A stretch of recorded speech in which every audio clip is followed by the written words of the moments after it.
So when I was a little kid, I grew up in Sault Ste. Marie, Ontario, Canada. That's where the hockey comes from. They don't let you leave unless you play hockey. They don't give a shit what color you are, okay? You chase pucks and you do what you do. And that's what I did. And was lucky enough to play here for great teams and great teammates. And so when I got to the NHL, I wanted other kids of color to have that experience, right? And not just because I love hockey, but it's just because all kids should have equal opportunity to do all kinds of things, right? And that's what I did. So I started something called, at the time it was called the NHL's Hockey Diversity. It was called the Diversity Task Force in Hockey. So we started programs, and this wasn't part of my job description. I just felt very strongly that we needed to do it. We started programs in inner cities and in barrios and reservations to give boys and girls opportunity to play, right? The climb the hurdles of equipment, ice time, all the stuff that makes hockey really expensive. And I knew as a little kid that there was a guy named, anyone know, and I'll give you something if you know this. Anyone know who the first black player was in the National Hockey League? Anyone else? No? Willie O'Ree. What year? Oh, what's your name? Joe, well done. That's exactly right. You know what date it was? I would have said, holy shit, Joe. I'm already blown away. But, okay, so yes, that's exactly right. In 1958, he became the first black player in the NHL, and it was 61 years ago today. Like, literally, today, okay? And I knew that when I was 10, 11 years old, and I was angry with him because I wanted to be the first black hockey player in the NHL. But I got over it. And so Willie played 1958 to 61 for the Bruins, up and down. You know, he played a total of 45 games. He wasn't Jackie Robinson, right? He was up and down. There were only 6 teams in the National Hockey League. He was out of the league by 61, but he went on to play until 1980. The guy played 21 years of pro hockey as one of very few black players, and he had one eye. Now I saw everyone look up. Holy shit. Yeah, he had one eye. Okay? This guy was so determined and so incredible at what he did that he figured out a way to play professional hockey with one eye as one of very few black players in a predominantly white sport. So he retires in 1980. He works as a security guard. He runs fast food restaurants. He works construction. He's got a young family to feed. And he does it. Lives up to his responsibility, and he does it. I call him in 1996. I tell him who I am and what I want to do, and I want to hire him to travel to all of these programs. And basically, and I met him, and I was blown away by him. That experience when he was out of hockey from 80 to 96, not bitter, not angry, not, PO'd because all these guys are making all this money and he didn't. So I hire him in 96, and I'll get to that. I hire him in 96 at 60 years of age when I hired him. He's now 83. He's still doing it. He's still going. Crazy, right? So he is this earnest, humble, amazing guy who now has impacted the lives of hundreds of thousands of kids by saying, you can have an opportunity, you can do this, I did it, you can do it too. The reason I'm telling you all this, it's purpose. I left the NHL 19 years ago. I've been building my own businesses, doing my own thing, but I still work with this guy today. In the last year especially, I've been really working closely with him, right? That purpose has been a thread through everything else, no matter what I was getting paid for, that still drives me.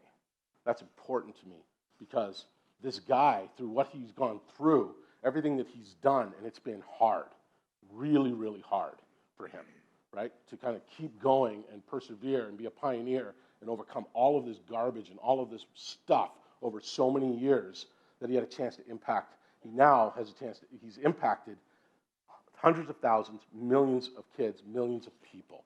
That's going to be his legacy, right? And to be able to facilitate that and help that in some small way, and I'm doing that with great people, I still learn every day when I do it, that's my bedrock, that's my purpose, and I still do it today. Okay, So a year ago, just to catch up to speed on this and show you something cool, a year ago today, Willie invited us to the 60th anniversary of his first game in the NHL at the Boston Garden. And I sat with the commissioner, we were in a box, it was all cool and everything. And I've been gone for the NHL for 18 years, right? But I maintained the friendships and whatnot. And I said to the commissioner, this is crazy. We got to get Willie in the Hall of Fame. Why is he not in the Hall of Fame? He said, you're right. I can't lobby or anything. It's not my role, but you're right. What do you need? So we quietly set about getting Willie O'Ree into the Hockey Hall of Fame.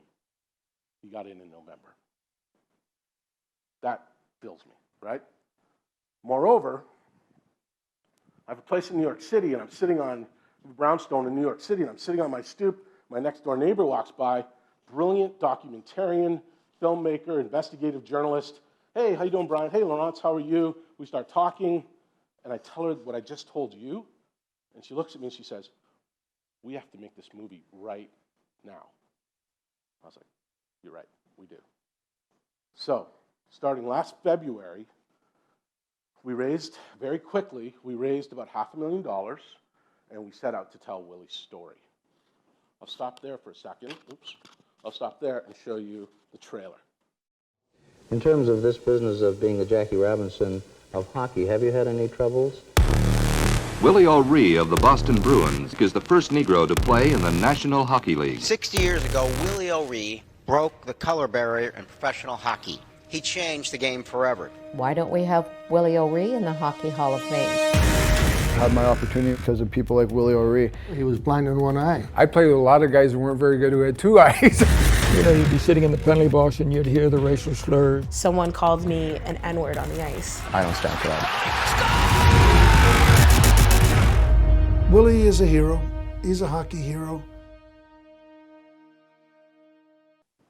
So that's the trailer to a documentary that we've done over the last 10 months. I'll show you one other clip in one moment that we just poured our hearts and souls into 3 weeks ago, and you'll see who it is. This is towards the end, the end of the film.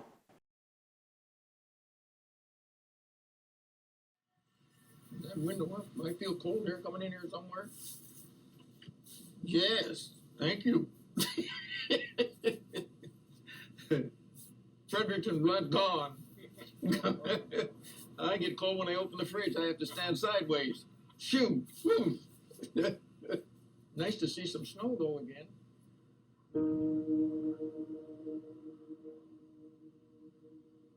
I'm back on the road in Ottawa, Canada. I came to visit the Prime Minister, and I'm going to visit some boys and girls this afternoon. I'm looking forward to it.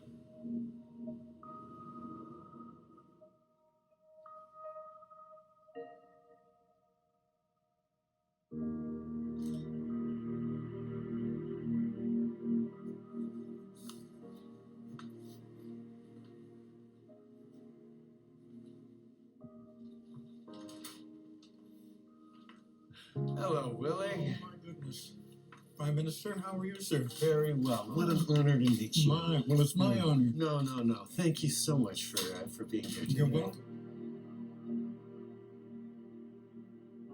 That's what. Did you play with a straight blade? Played with a straight blade until a little later on, and we started to curve the blades a little bit. But this was it, straight blade. Well, could I get you to sign this? I certainly, it'd be my pleasure.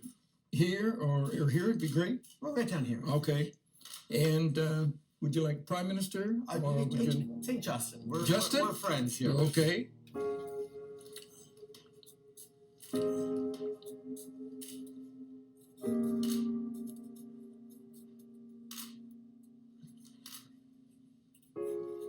Thank you so much. Oh, you're welcome.